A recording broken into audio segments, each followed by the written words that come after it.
What's up guys, going to do another set of commentary here for this video. You guys seem to be liking that. So starting off this back day, straight up conventional deadlifts. Actually, I'm meant to be doing deficit deadlifts, but started to warm up on conventional, started to come up my weight. Truth be told, I actually just got distracted.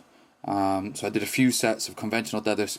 I don't know, you could probably just see off camera, but right in front of me is my friend Natalia, squatting and doing good mornings. So right now, I think my focus is like level 10,000. But then again, probably part of the reason why I forgot to start doing deficits after I'd warmed up the weight. So I think what have I got on there, like 180 kilos, something like that. Training 5x5, but on the last set of everything today, going for AMRAP. So trying to hit as many reps as possible. The idea being, if I use a weight for the first 4 sets, do 5 reps, and then on the last set I can do more than double that, so I can do more than 10. It means I used a weight that was too light. But you know, just going for the AMRAP gives me an extra little way of progressing each time I come out to this day, you know, if in case the weight's not ready to go up. So yeah, I think this is like 3rd set of the conventional deadlifts. I'll be honest, getting kind of fatigued. I mean, these are still pulling up in good form. But I do remember thinking, like, fuck, this is feeling like a slightly weak day. Especially considering I know I can do this with like 200 kg. But anyway, yeah, feeling the pump, getting a good pull in. You can see I've got a slightly wider than my hip stance there with my feet. I think I go a tiny bit wider. I just find it a little bit easier with being taller. I see some guys deadlift with a ridiculously narrow stance, and I just can't even imagine how it'd be comfortable.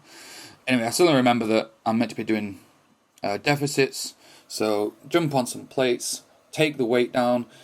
I've got deficit deadlifts in the program because, you know, it's super important. It's an important part of the range of motion on a deadlift. But for me, disproportionately, the bottom couple of inches are the weakest on a deadlift for me. So I've never gone too heavy with these. I've never really felt too strong, even just with the slightest deficit added. But this, so I don't think I filmed all of the sets with this. My back form is still pretty good. Still keeping that nice lower back arch. I think my last set, my second to last set, I didn't film. I forgot to film it, but I knew that, you know, I started to lose my back form a little bit, so a little bit disappointed. Threw down that last set at the end. I don't know why. I think, you know, maybe just the first set just shocked me a little bit. But I think then I remembered to go a little bit gently, a little bit slower controlled, making sure that the lowering part of the motion was being worked just as much. You know, this isn't, I'm not going for doubles here. It's not like a power lift that I'm trying to do right now. Trying to work on slow, clean, controlled form. You know, I don't want to be like yanking things up and fucking dropping them every set, because, you know, that's how backs get arched. That's how shit gets fucked up. Using my Vivo Life BCAAs just down in the corner there, the sustain. Yeah, it's marketing because they sponsor me, but genuinely now, now that my workouts are a lot bigger, a lot heavier, I find myself going down like 2 or 3 scoops of BCAAs in a workout. It's the only way I don't, you know, get DOMs and be cramping up all day the next day. Anyway, moved on to suitcase rows. One of my favorite rows, once I exceeded the 50 kg dumbbells that they have in this gym, started loading up barbell. It's very unstable. It does move around. You've got to, you know, you've really got a dead stop at the end of each rep. You got to make sure the bar hits down. But 2 benefits of this: because the plates don't come up to your chest like on really big dumbbells, it means you can really pull that bar up to your chest and then past it a little bit, so you can really pull it through deep. So you can see, you know, literally the backs of my fingers touch up on the side of my rib cage. So you just can't really get the depth of a row like that with big dumbbells. You know, otherwise they'd be smacking you in the face. But these, like I said, there's a suitcase row. I'm still going 5x5, but with the last set going for AMRAP. But it's a power move, right? So the focus is on the pull, not on the lower, right? So we're not yanking it up, but that's the focus of the lift. The focus of the lift is that pull. I don't use a frame to support anything. If we were trying to do this with like 100, 110, obviously we'd be getting ripped in half without a solid frame to support. But I like to do these you know, just supporting myself, leaning on the leg. I feel, you know, I have to get a really solid tension down my hamstrings, down my glutes. I really have to tense the abs on every rep.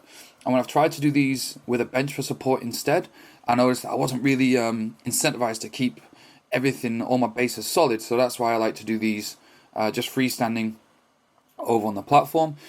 This is 70 kg for 5x5 for reference. I think at the minute I do like triples with like 90 kg. So just give you an idea of where I'm at with capacity. Okay, if I'm dropping a belt, this is probably the last set. Thing is, I forget to film every single set when I'm in there. So the full workout as it was done will be down in the description. Okay, so cable rows. I love to do my rows with a real deep full range of motion.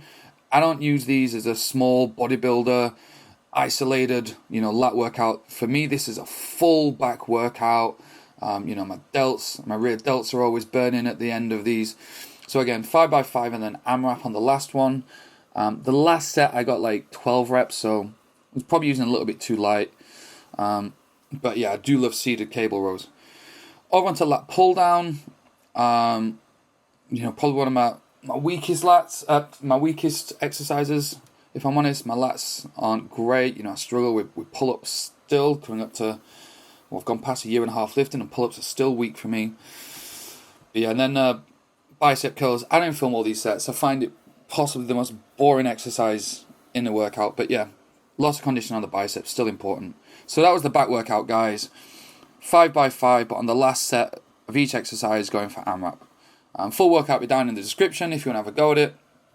And yeah, stay strong, guys.